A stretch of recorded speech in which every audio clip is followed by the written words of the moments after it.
In this session, we're going to talk about the combinational logic circuits. In fact, it has three main parts. The first part will be dealing with the gate circuits and Boolean equations, the basics. And in the second part, we will discuss circuit optimization. And finally, in the last part, we will take a look at the additional gates and circuits.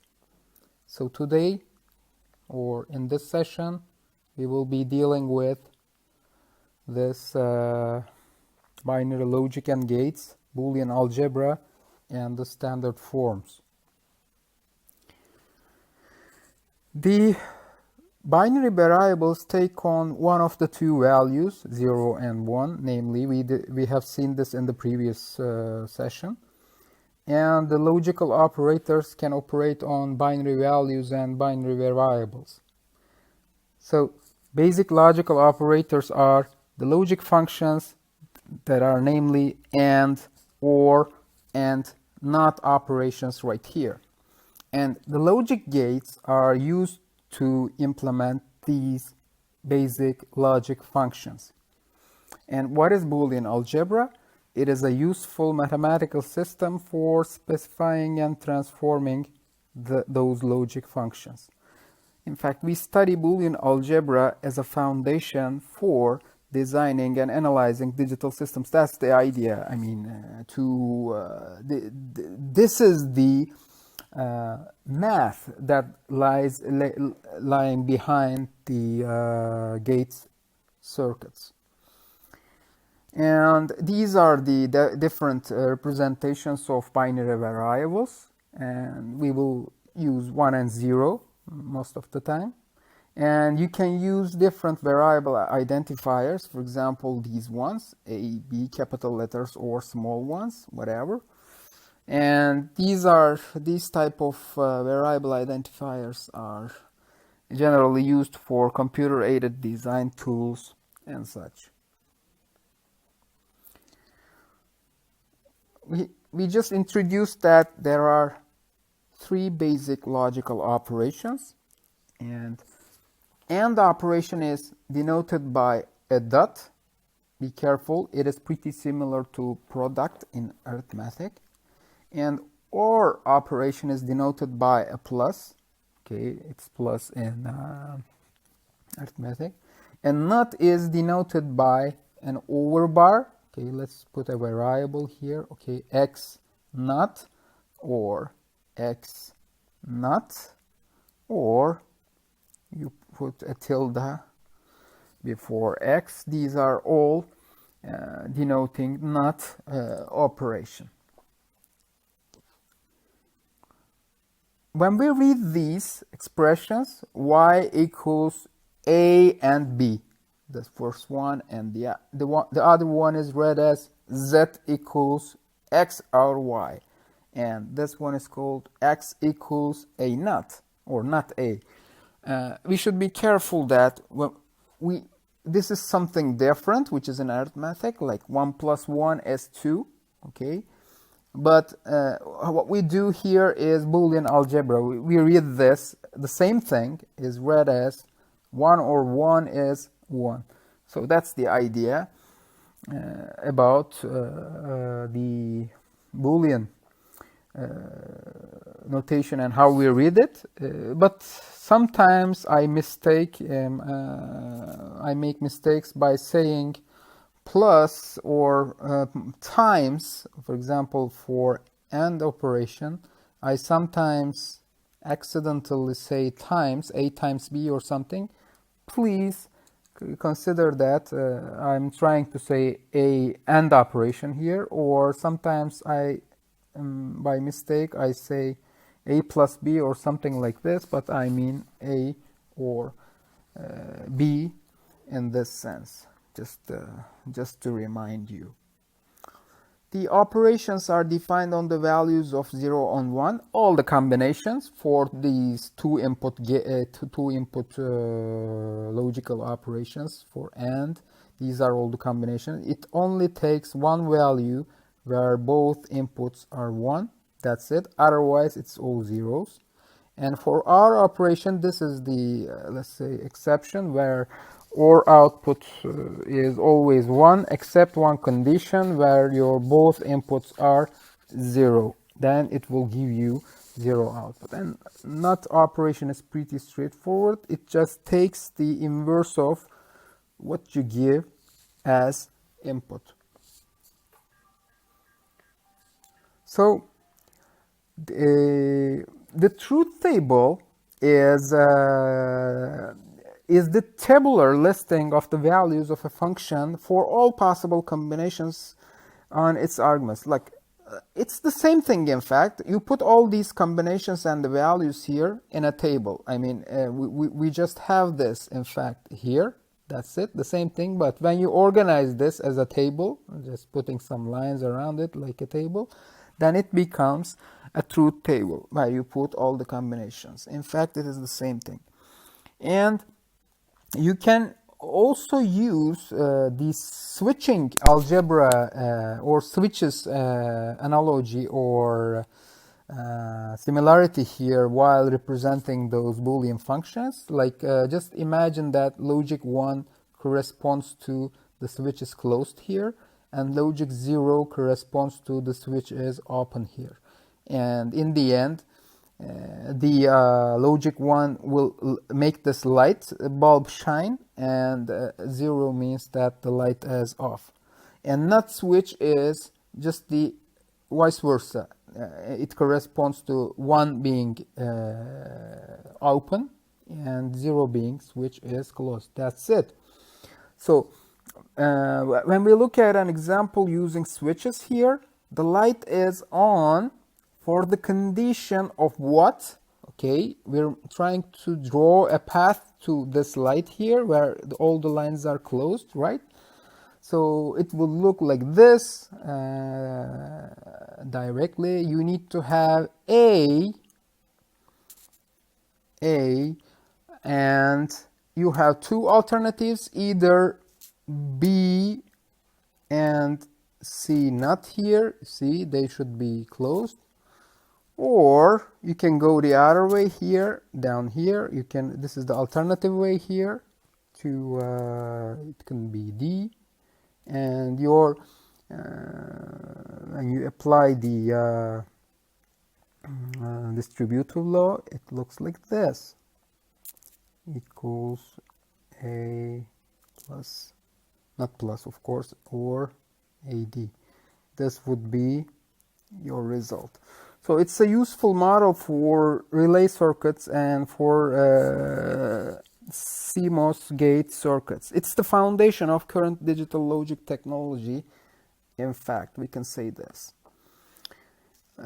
In the earliest computers, the switches were relying on relays, and then vacuum tubes have been used. Perhaps you had seen this in detail in maybe introduction to computer engineering lectures or something like this.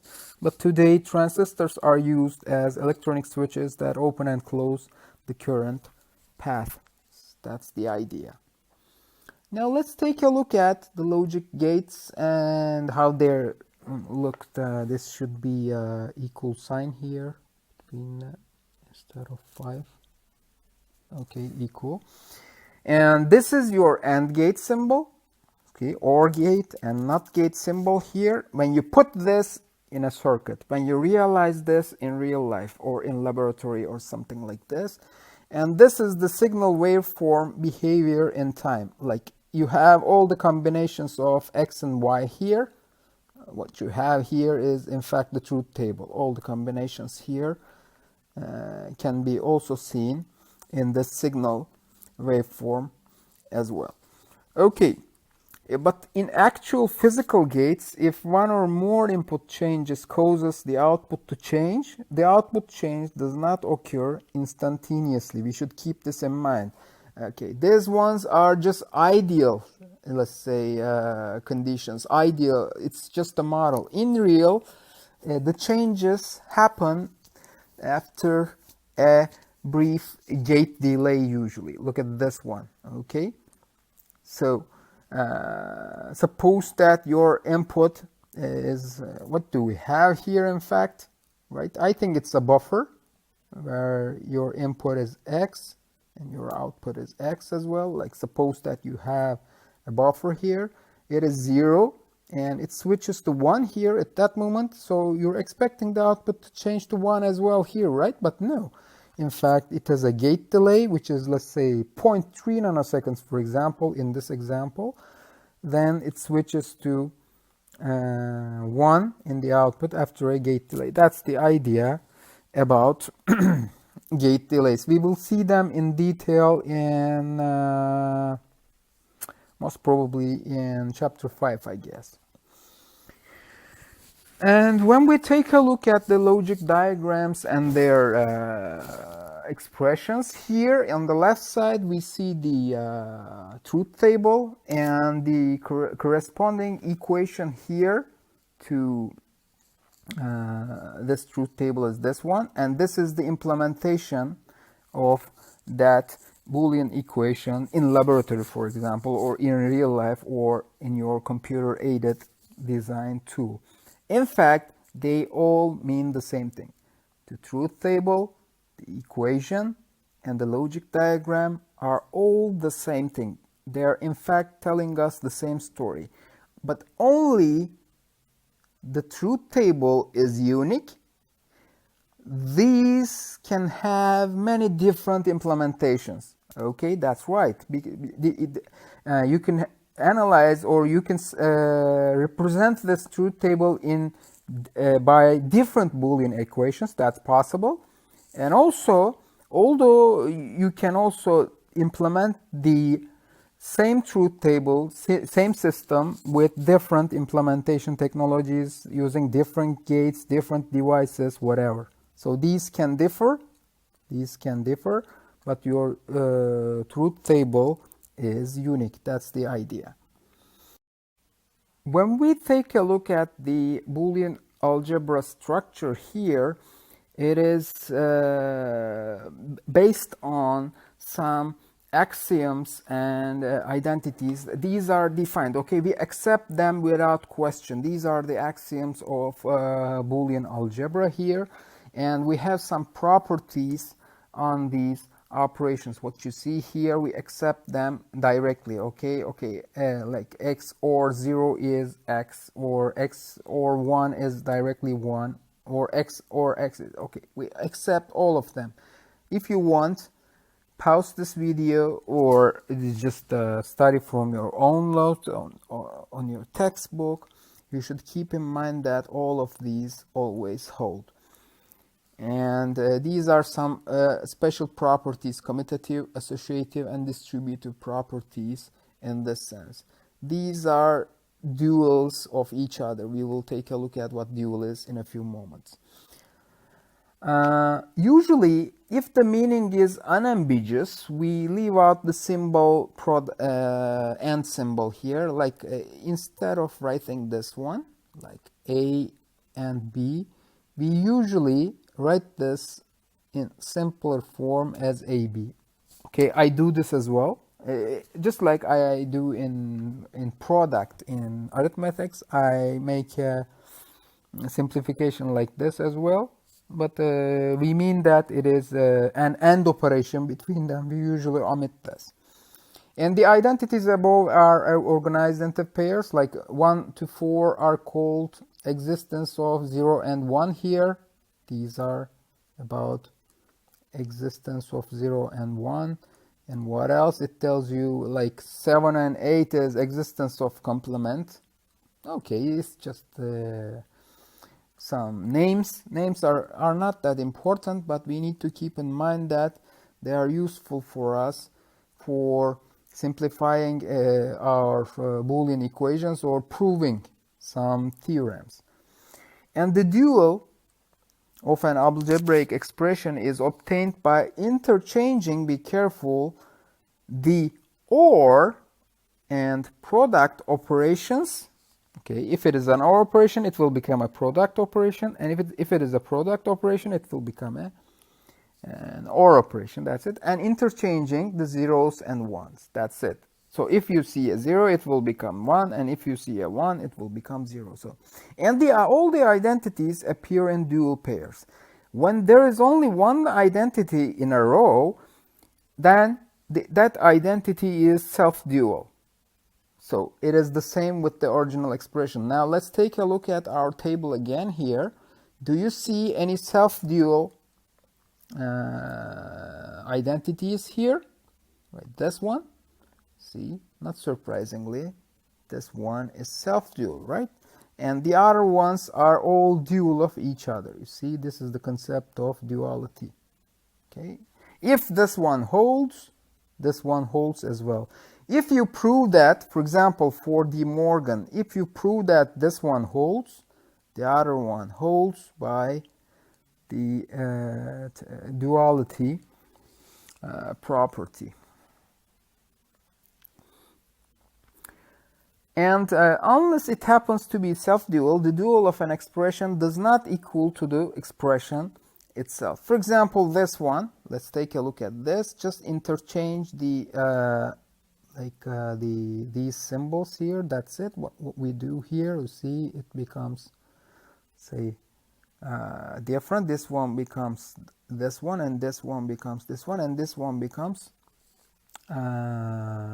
product. Then you also interchange this one as one as well. That comes from the definition, and the result is this one. Okay, A C naught RB. Okay, how about the second one? Let's do it together. Okay, it will be something like, okay, this one would be X plus Y times W times Z, but you keep the inverse on its place. So what is it? It's coming from DeMorgan here. X Y W naught plus Z naught. That's the idea, and this is coming from the DeMorgan theorem. You can use these identities and theorems for your benefit, for playing with those equations, right? We just used the DeMorgan theorem here to take that step. Okay, and how about finding the dual of H, for example, in the next example, this one? Can I have a different color? Yes. So what should I have here? It would become A plus B. Okay, not plus or, in fact, but I say it like this, just don't mind it. And then comes this one, and then A plus C times B plus C, right? And we can use some properties or identities right here, like okay, this will become A plus BC, and it will become BC, and it will become AB plus AC plus BC plus BC again, no need to write it. BC again, no need to write it. But what you see here is the dual of this expression, right? So be careful. Be careful. Be careful. What you see here is exactly this one. Can you see? So it means that H is, and the next question is right here, are any of these questions self-dual? Yes, H is, we can say that, self-dual. That's the idea. So there can be more than two elements in B, such that those elements other than 1 and 0, what are the other possibilities that are pretty common? There are, of course, different domains for this, but algebra of sets is one of them, and algebra of n-bit binary vectors is another one. If you have only 1 and 0 here, it is called the switching algebra that we always refer to and what is used in the text as well.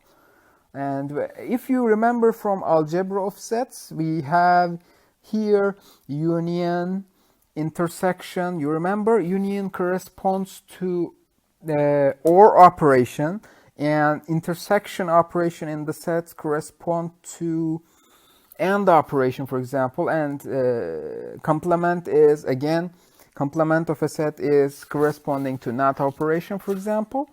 And in the binary vectors, for example, we're talking about n-bit binary vectors, and you're doing bitwise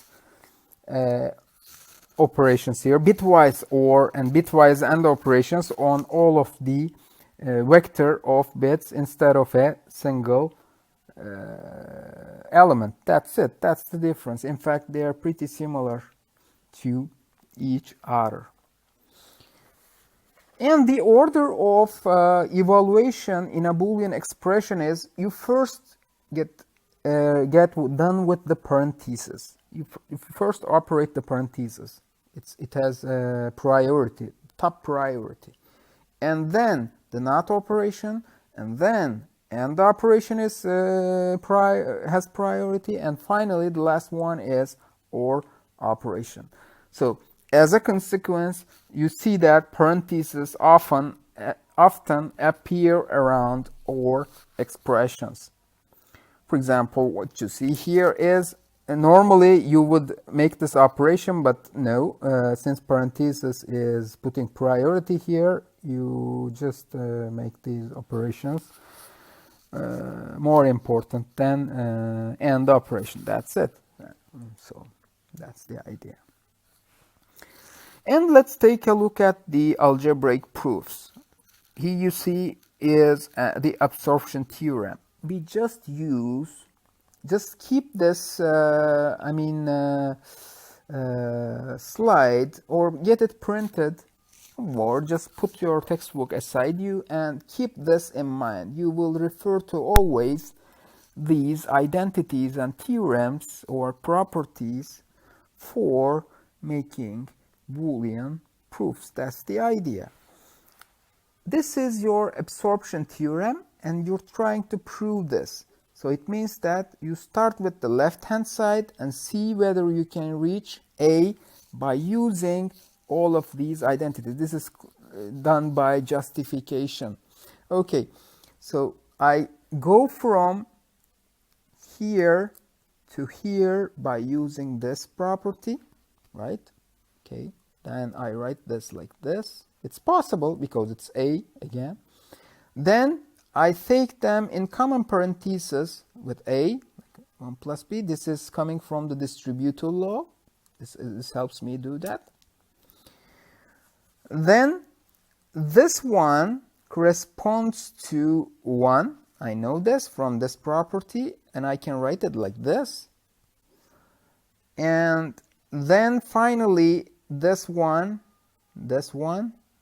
is equal to X. I finally write this. Okay, I started with this one and reached to or concluded with A in the end. So I'm done. I started from the left hand side and I proved that it holds. So I can, now it is in my pocket, right? I can use absorption theorem in my Boolean expression manipulations as well in the later, because I have already proven it. I can add it to my library, or I can add it to my toolbox of functions that I can use later. Okay, another one, like we have the consensus theorem here. Look at this. It's another interesting one. Hard to keep in mind for me and hard to see, but perhaps you will get familiar with it after you use it enough. in your practices, in your own practices on questions like this. If you see a pattern like this, AB plus A not C plus BC, if you see this, it can just be reduced to this one will drop and you will have this one in the end. But okay, of course, you can prove this as well. Let's start. Like you will expand this like this using what? It is x. One is x. You expand it like this. Then you apply the x plus x naught equals 1 as well. Then you expand it like this. Okay. Then you apply the distributive law here. So to make this one, you will get AB plus A naught C plus ABC plus A naught BC, right? You use the distributive law. Then you use the commutative law, AB plus ABC plus A naught C plus A naught BC. See, I just switched their places. That's it. I wrote the same thing using commutative law. Okay. Then I again use the distributive property again. You have here AB parenthesis 1 plus C plus A naught C parenthesis 1 plus B. Is that right? Yes. Using the distributive property, I can achieve this. Then I can conclude that this is AB 1 A naught C times 1. How did I do this? By using the this property again, x plus 1 is 1 property, okay, identity. And finally, I will have AB plus A naught C, right? Using what? X times 1 equals X property. That's the idea. When you are making a proof, you be careful. I'm expecting this in the exam as well. You need to have what property you used here for achieving every step. That's the idea with proofs. You need to justify how that transition happened. That's it. Otherwise, it is just simplification. We also do this for simplifying our Boolean equations, but when you're asked to do a proof, you need to be careful and justify your steps in detail. In the end, we started from this and achieved the right hand side, and we can conclude that yes, it is proven. Okay, let's go ahead and do another one. Okay, we will just prove that this one is equal to this one, or this one is this one. Okay, that's it. So I will choose something, okay, wider. Okay, let's do this step by step again. Let's start with DeMorgan. All right, for this one, let's start with the DeMorgan. It becomes x. Okay, I'm sorry, this is pretty okay. X naught times y naught times z plus x y naught, right? Using what? DeMorgan. This helped me to achieve this step. Then I will use the commutative law to reorder them. Know that it can be boring, but I'm showing you it step by step. Commutative law were required. and then you can use the distributive law here. Why not? Distributive law here to take it a bit further. It's not x. Yes, you can write it like this, right? Why not? And then you apply the distributive law again, particularly for that, for that part to achieve this. Y naught, x naught. Oops, I'm sorry, there is a mistake here. This should be z, right? X naught, z plus x. Yes, okay. I think correct now. Okay, it becomes x naught plus x times z plus x. You apply distributive property again. You can see this one. How? You can always refer to those properties, right? Like this one. Okay, those distributive properties, and you can use them. So just keep that table beside you, okay, to be on the safe side. And then we can go ahead and write y times 1 z plus x using what? A plus a naught equals 1. We go from here to here for this one. And then I will operate this y times y naught times z plus x is coming from a property. And of course, then you can use commutative property as well to switch this to in this order, x plus z. You can do it as well. And finally, we achieved our goal and proved that this one holds. And there are several useful theorems other than those identities here. This one is called, they all have special names. To memorize their names are not very important maybe, but we should keep them in mind. Do you tell us to memorize them? No, I don't want you to memorize it, but you will eventually remember them. Let's call it remembering them, okay? You will eventually remember them if you use them enough. That's the idea, okay? What we have here is minimization. Okay, if you have a pattern like this, it can be easily dropped to y, and of course its dual holds as well. That's it.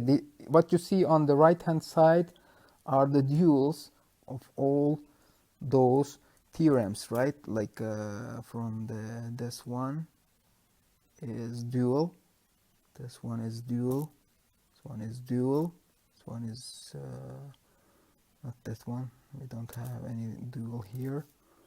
Okay, these are the duals, and this one and this one are dual as well.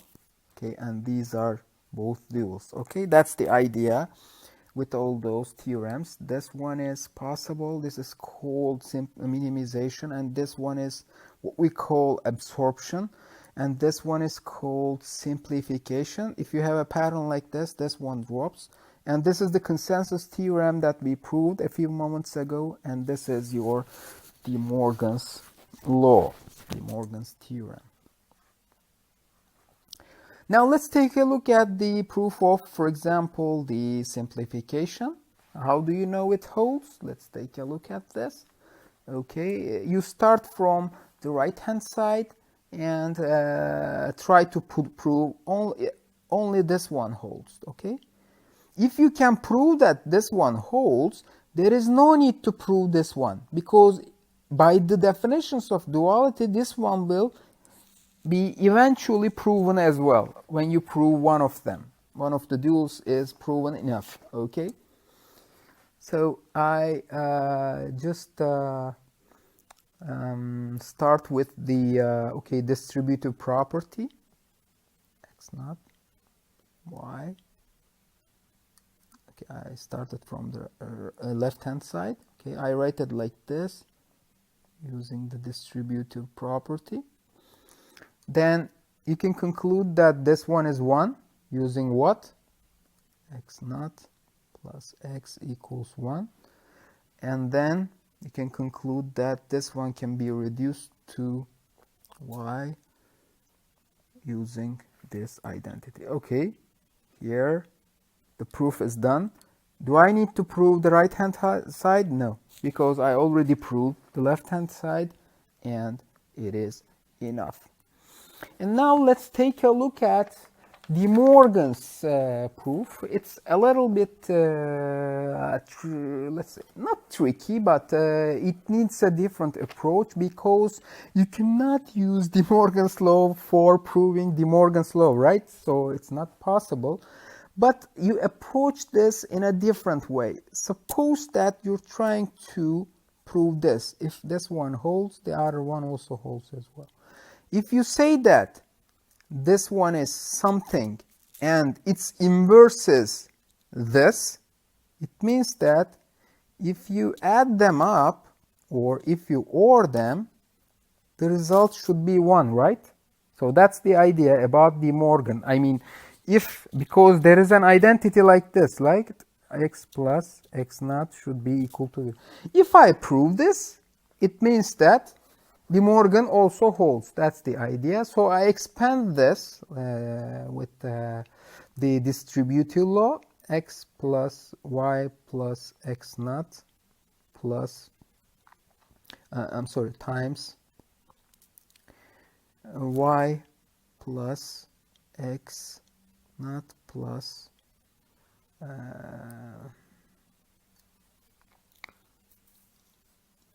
x plus, did I write it wrong?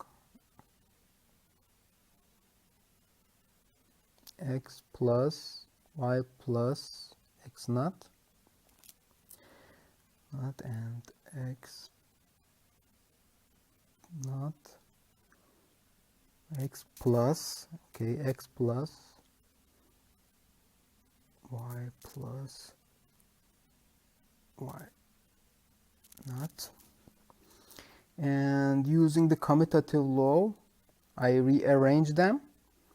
X plus x naught plus y, x plus y plus y naught. And using this property, x plus x naught equals 1, I will end up with 1 plus y times 1 plus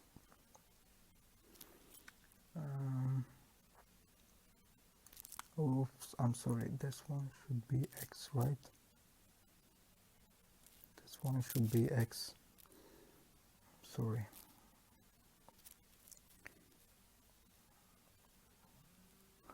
Y.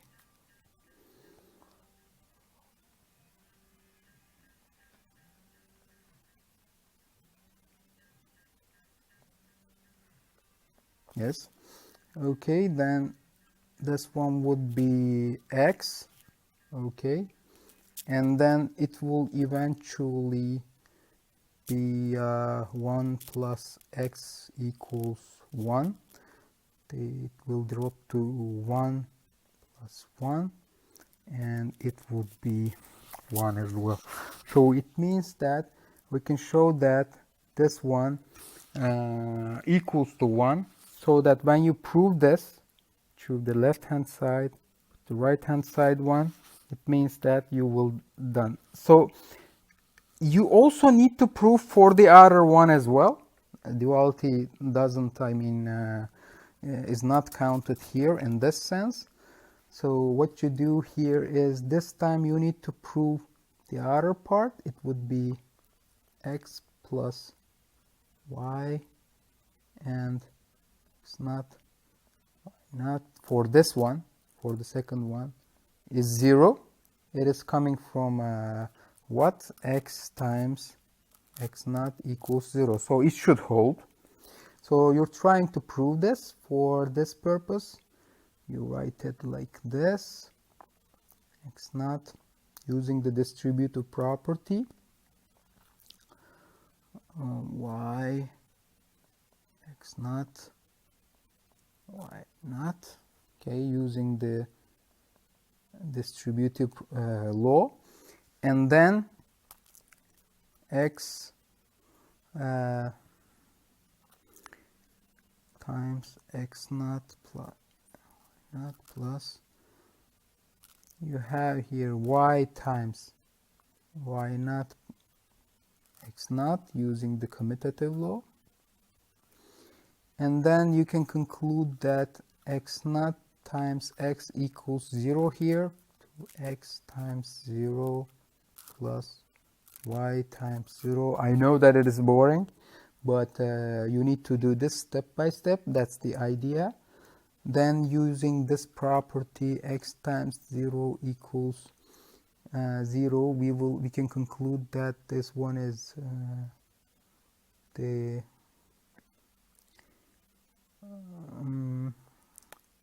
sorry, these are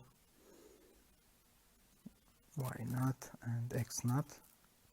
Okay, I think I also switched their places as well here, so I also used commutative as well.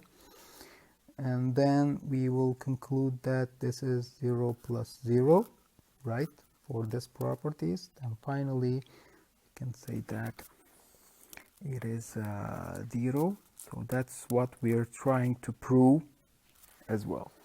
This is the two-step proof of DeMorgan's law that you can use for your Boolean equation manipulations in your further examples.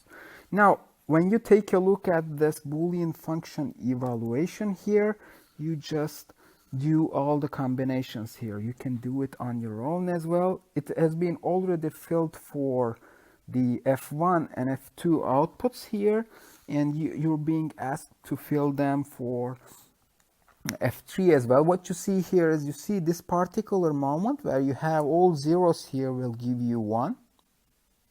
See, as inputs will give you 1. And this particular condition, see, you put here 0, 1, 1 will give you 1 because there is an AND operation here. Either of them, like 0, 1, 1 will give you 1. And what else you have here? You need to have 1 and 0 here. 1 and 0 here is solid, but you don't care about z here. This should give you 1. Otherwise, in all other conditions, it would be 0. And for the F4, let me just for the F4, let me just check it. Like you have here 1 and 0 here condition, 1, 0 condition, give you 1 and 1, and this one is 0. But for z, be careful, for z, x it will be 0, and z would x should be 0, and z should be 1, and x should be 0, and z should be 1, and these conditions will give you also 1 as well. That's it. So what you have here, otherwise it would be 0. Or you can do it just by trying all of the input combinations. Now, let's take a look at how to simplify expressions. So what we're trying to do here is trying to achieve the smallest number of literals. We're counting both complemented and uncomplemented variables here. The number of variables, the least number of literals is what we're searching for here. So let's start. I mean, what do we have here? We first apply the commutative law here. You see, this one comes here, and the other ones are okay in their positions. So what we're trying to do here is, and the other one, and this one is, I think,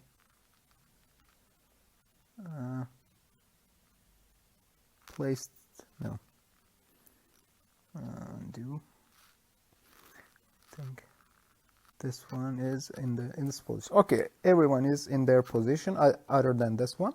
So we're just taking this into common parentheses here, like this one.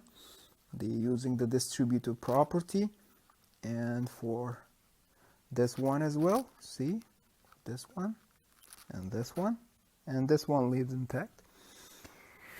And after this, you can say that it can be reduced to this one by using this property, like AB plus CD, like 1 plus X is 1. That's how we reduce this. Then you do the same for this one as well to get 𝐴₀C. And here, then you have this one here. Then you take this in common parentheses again for this one this time. Okay, let me just show you this. Okay, this B here, you see. Then we achieve this one. Okay, this one has, what was the name?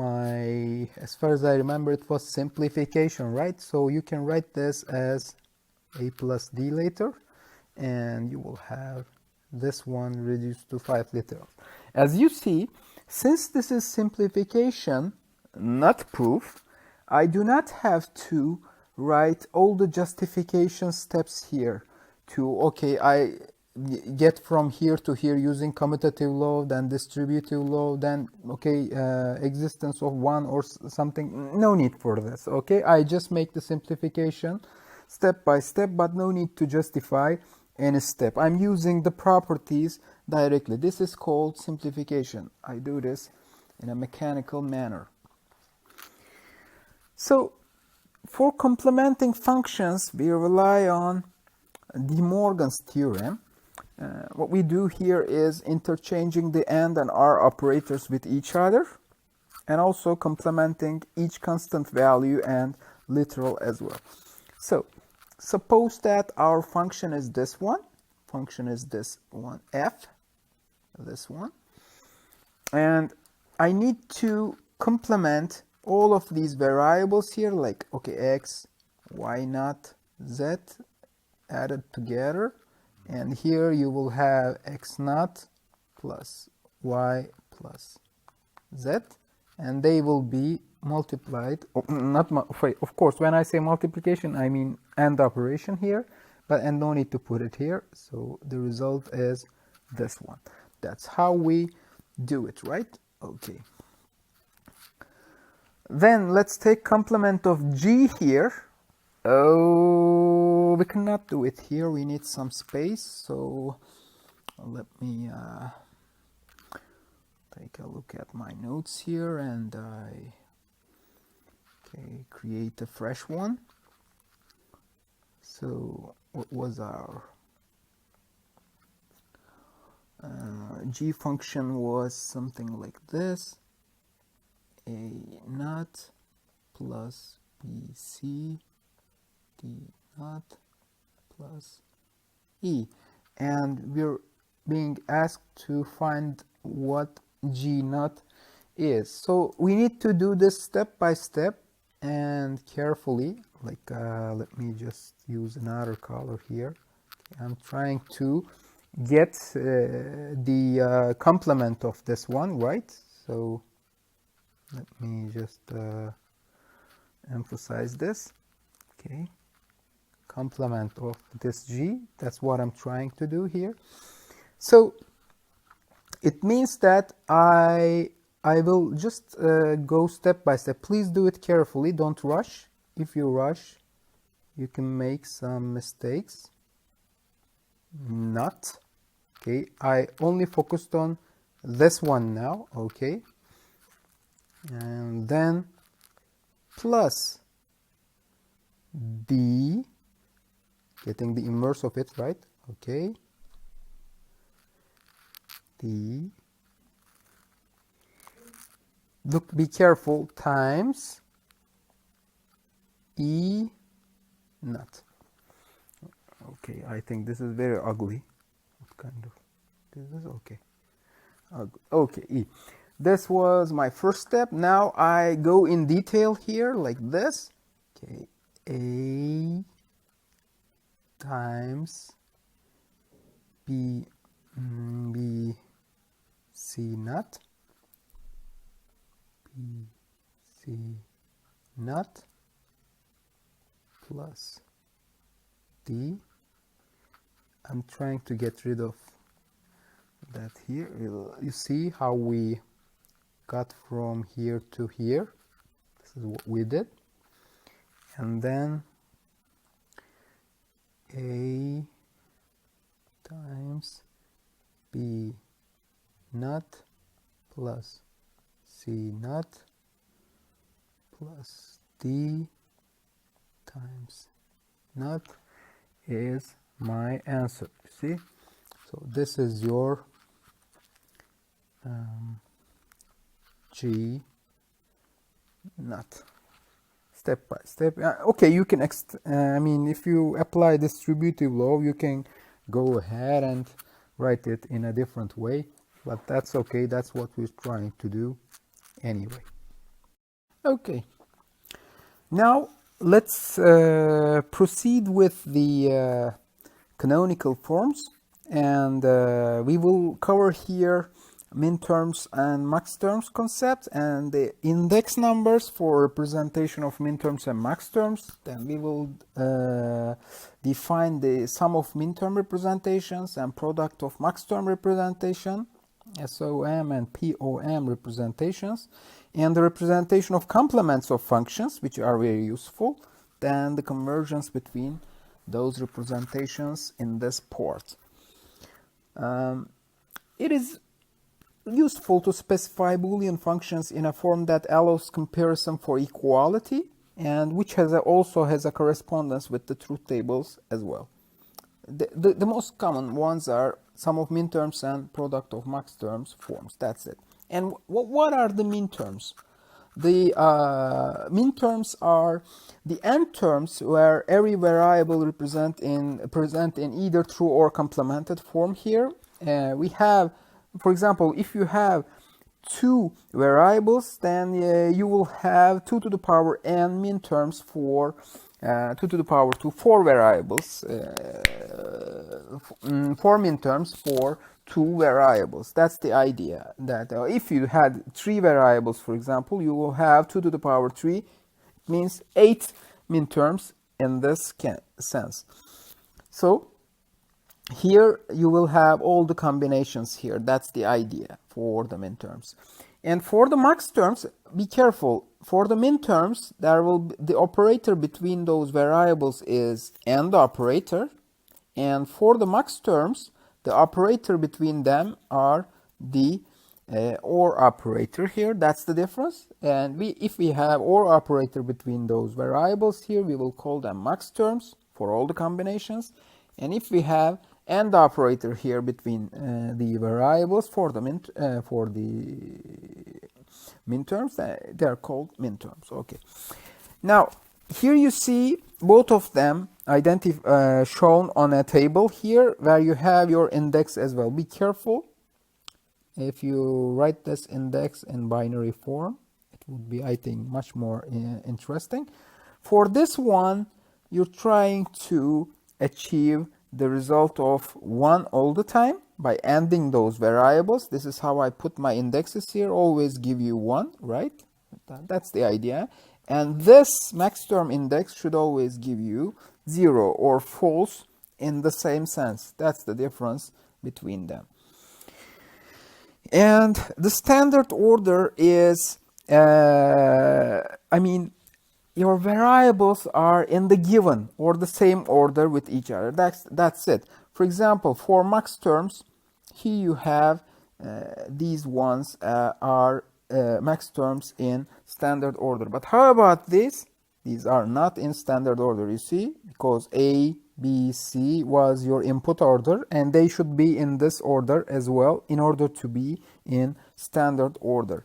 And how about these ones as minterms? Yes, perfect. You see, they're ordered and they're operated with AND operator, so they're in standard order as well. But how about these right below them?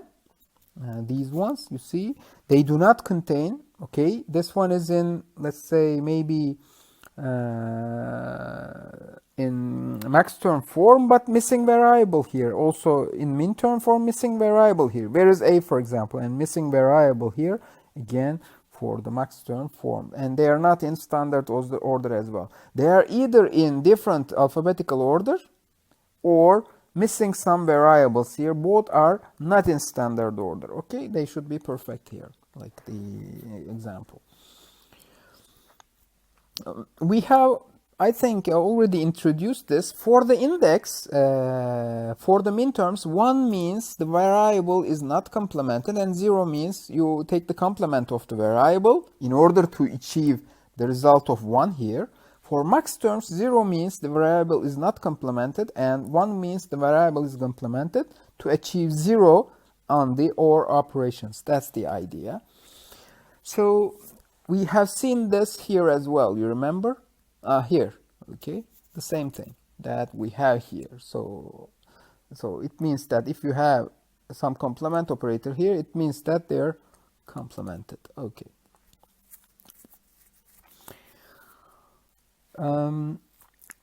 Let's take a look at some examples here. For example, if you have x, y, and z as inputs, or your Boolean variables here, your minterm 0 is called what? For the index 0, 0, 0, it means that they are all complemented. You will have x naught times y naught times z naught. Okay, here you see.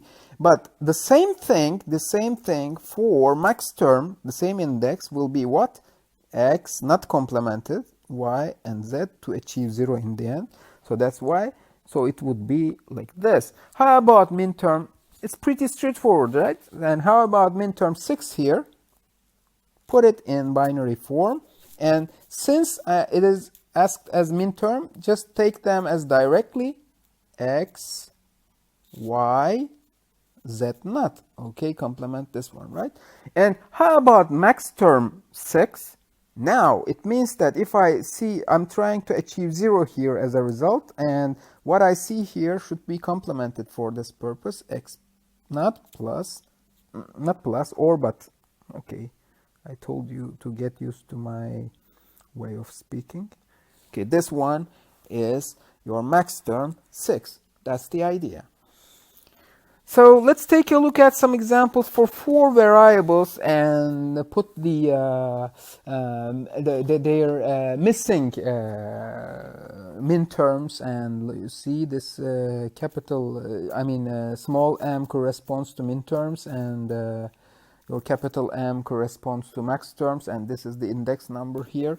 So what you have here is 3, right? And what should it be? You see, look, A naught, B naught, C, D. Pretty straightforward. And how about this one? It should be A naught, B, C, D. Right. And how about this as max term here? It should be A plus B plus C plus D naught to achieve 0 here, right? So since it's a max term. And how about this one? This one should be A naught plus B naught plus C plus D. Okay. Oop, not D. D naught. See, since it is 1, it should be D naught. Okay. So this is the idea with minterms, and main idea about the minterms and max terms. If we take a look at, or if we review or remember our DeMorgan theorem, they are in fact DeMorgan complement. They are complement of each other. Like, for example, any index number, for example, your M3, for example, is the Morgan complement of your minterm. That's it, and vice versa also holds. That's the idea. And you see the diagonals here for minterms. You only have, you only have this diagonal as 1, otherwise all other combinations are 0, and for Maxterms you only have this diagonal as 0, and all the other terms, or all the other terms in that time are directly 1. So I'm focused on those diagonals for Boolean evaluation. Okay, we can implement any function by ORing the minterms. This is a very important concept. And ORing the minterms, or ending the max terms here. But which terms? The terms that have 1 for minterms here, and the terms that have 0 for the max terms here. So this gives us two canonical forms, sum of minterms form and product of max terms form. They are also called sum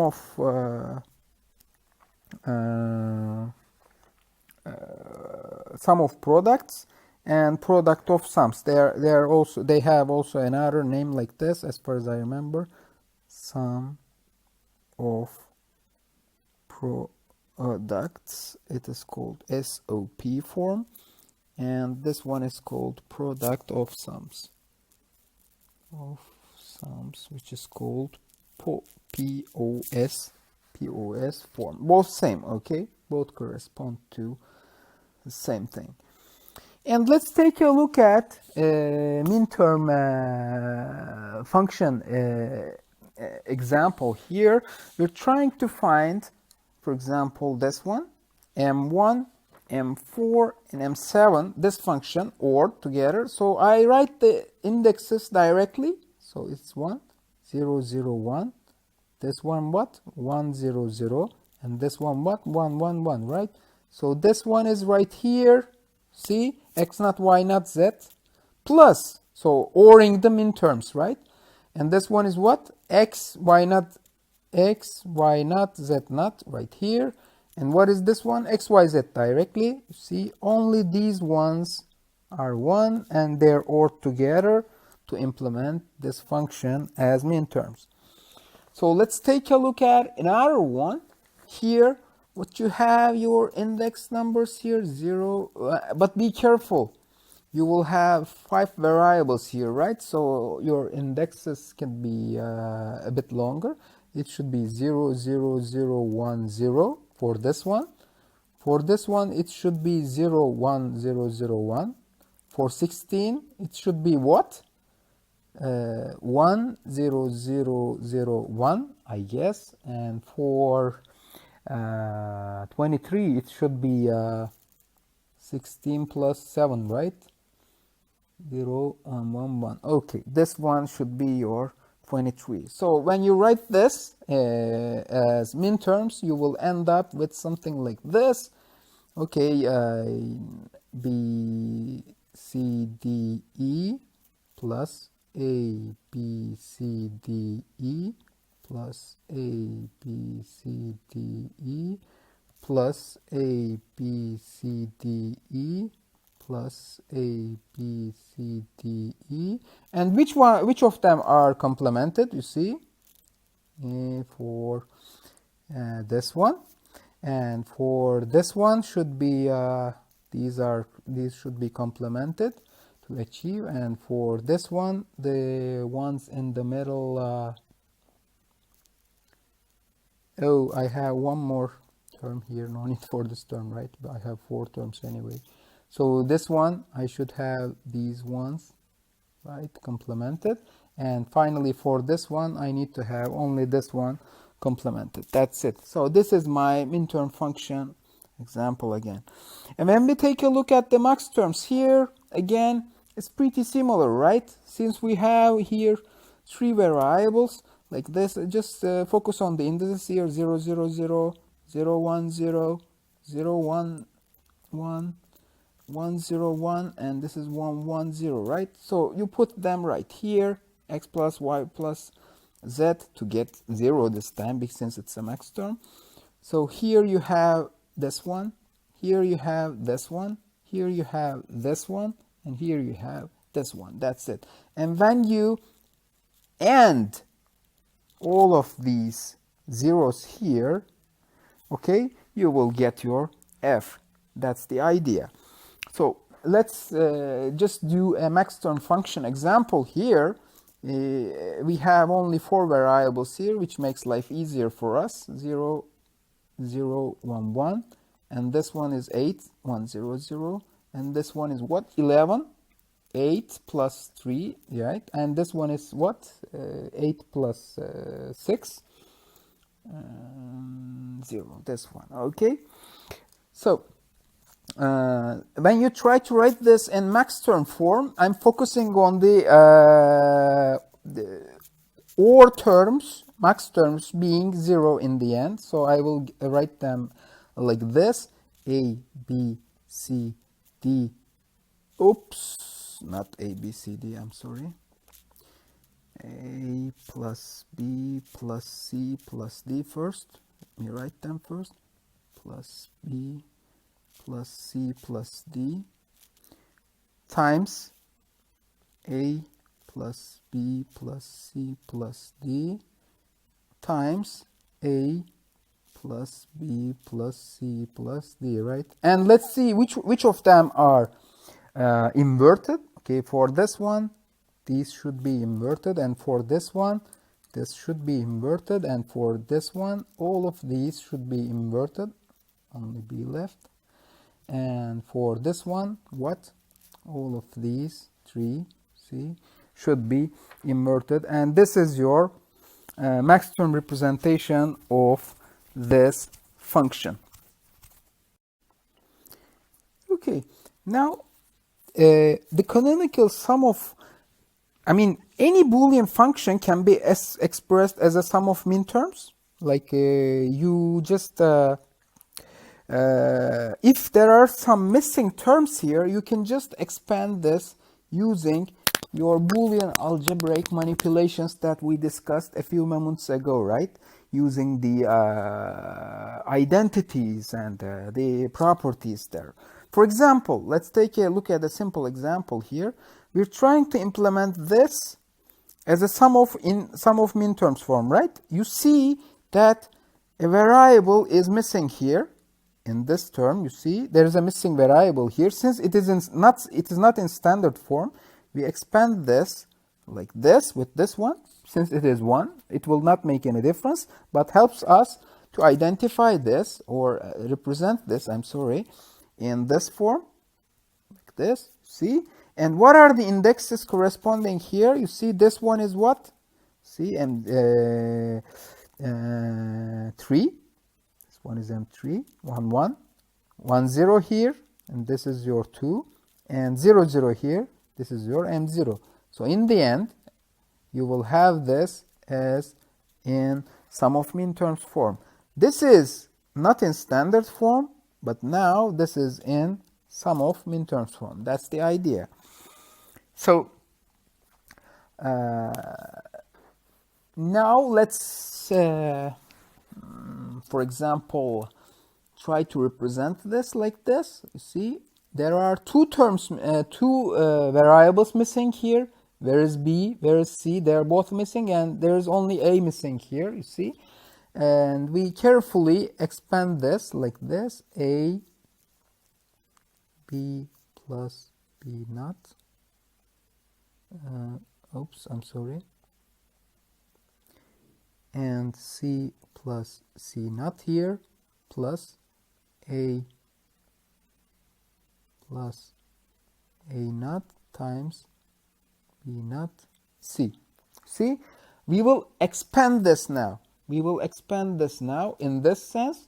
and you will have all the combinations here. You see A, B, C plus A using distributive property, but I don't write them right now, just I'm using them directly. C naught plus A, B naught, C plus A, B naught, C naught.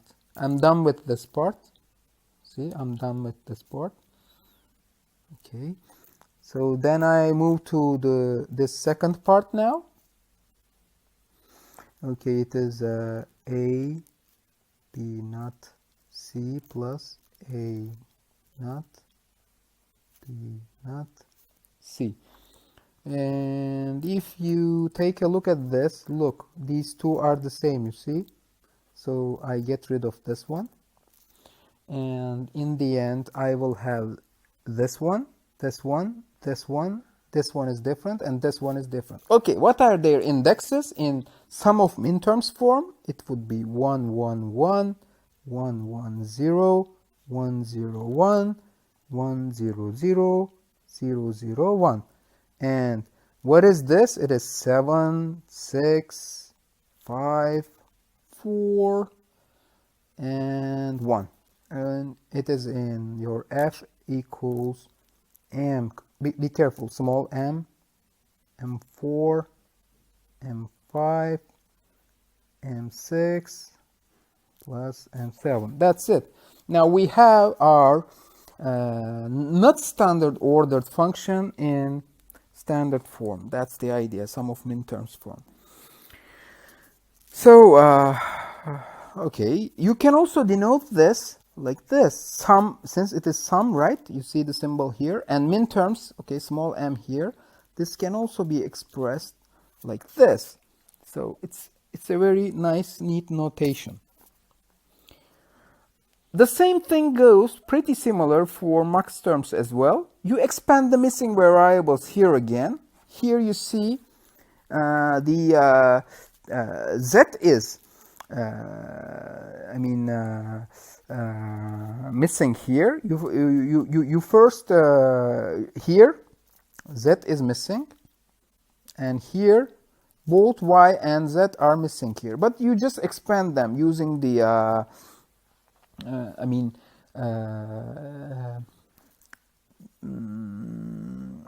Boolean axioms and functions here, distributive law here. You go ahead and write it like this. See, it's possible. Then, and you just represent this one as 1, and it would be in this form. And then you extend it like this with z. Okay, so it's step by step you do this, and you just again like reverse distribution property here, and you will end up with z and z naught here. And what are the indices here? You just write them down. It's 1, 0, 1 and 1, 0, 0, which will give you 2 and 3 here, right? This is how we do it. And pretty similar thing as it has been done here. Again, we have this form here. We use this property again for particularly this distribution with x being this one and y being this one. You extend it, distribute it over those like this, and you get this one, a c naught, b c, a naught. You see how we distribute, see, this over and over here. Okay, these ones are distributed, see, over and over here. You see, I distributed them and I write them like this to get into a better form. Then we use, what was this? I forgot the name, absorption or simplification. I forgot the name, but we use this property to, drop the, was the form here, this one, right? these two. I use this one, and I can represent it like 𝐴0 𝐶0. Okay, I get rid of this A here. See, I have these ones now, and I do the similar thing here again for this one and this one, right? And I will get rid of this B here. I will get rid of this, and I will have this here. Then I do this again for this time this one. See, we'll have C0, and I get rid of this C here, and B comes here, and I will do this for this one, and I will get rid of this C0 here, and I will get them here, and finally in the end I will get this. When I reorder them in standard order, I will have this one. And what are their index now? In the indices now, it will be 0, 1, 0, and should be 0, 1.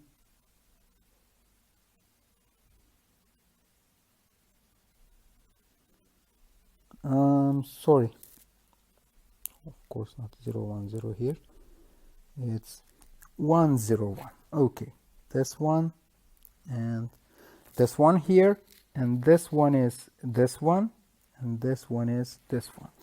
So this is how we convert to standard product of Maxterms form any function. Okay. The function complements are done by complementing, taking DeMorgan of the functions, like what you see here is, for example, if your f is here, sum of minterms this one, f0 is sum of minterms, the missing indices here. That's it. If you have 1, 3, 5, 7 here, what is missing here? You put here for f0. And the same goes for product of Maxterms form as well, but be careful for f0. So you need to have the inverse of this one for f0, okay? Or the same indices in the standard form. That's it. Then it means that you're dealing with f0. You can use them like Legos, right? I mean, just build anything you want or manipulate the function in any way you like. You're using, you can convert between them to for your benefit. That's it. I think this is what it's been telling us. So here are some equations written in sum of products form, see, and in product of sums form here. Okay, there are some missing variables, but okay, they're in sum of products and product of sums forms functions. But these are mixed forms. These are neither sum of products nor product of sums forms. See, you see these are okay. You see that, okay, is it product of sums? No, then it becomes sum of products. So it's confusing, right? These are mixed forms. That's why they are called mixed forms. As you can guess, I mean, each of when you have a sum of products form here, it means that you will have lots of products here, products entering a large OR gate. Okay, this is what about the sum of products here.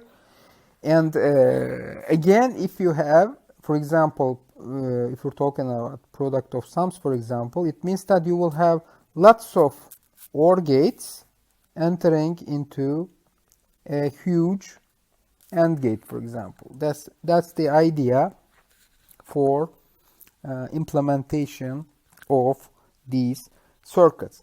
Now let's take a look at this simplification example. This is the one way for this.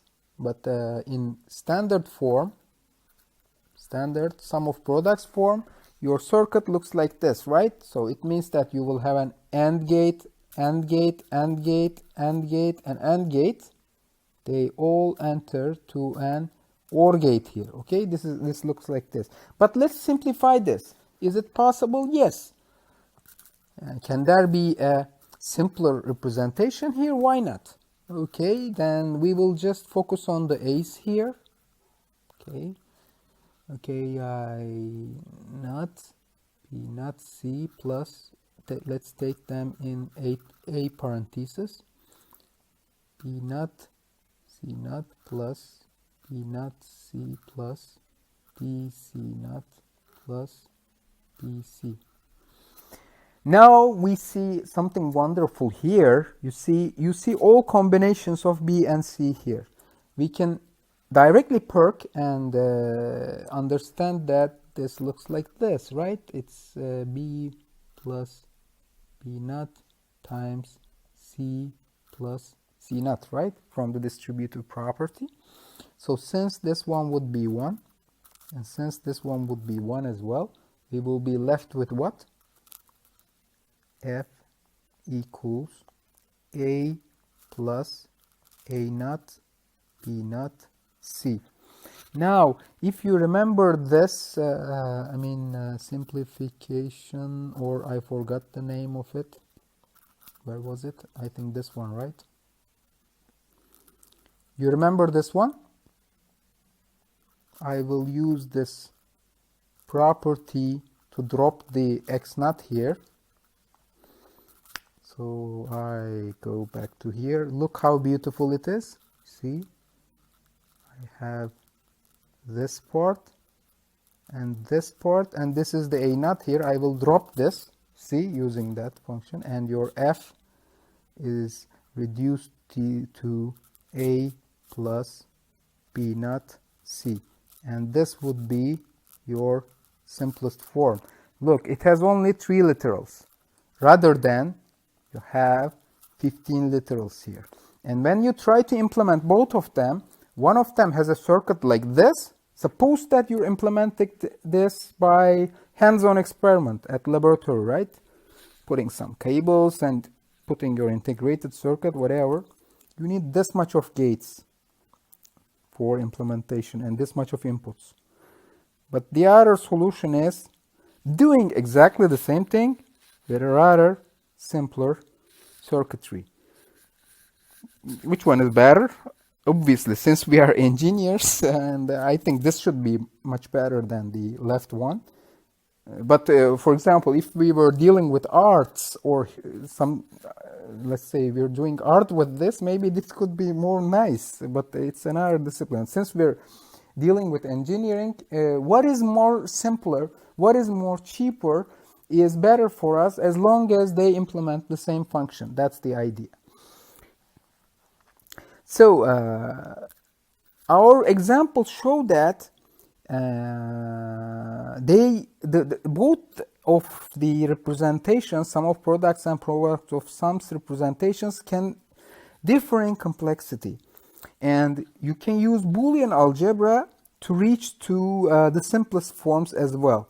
Why? Because simpler equations lead to simpler two-level implementations, less gates, I mean, directly. But there are very important questions to be asked now here. How can we obtain the simplest expression? How do we know that it is the simplest? Can it be simpler here? Can I reduce it more? How can I be sure about it? Is this the simplest form? And is there only one minimum cost circuit, or there can be alternatives there as well? Okay, these are nice questions. And the next part of the lecture will be dealing with these questions directly. Okay, thank you for listening.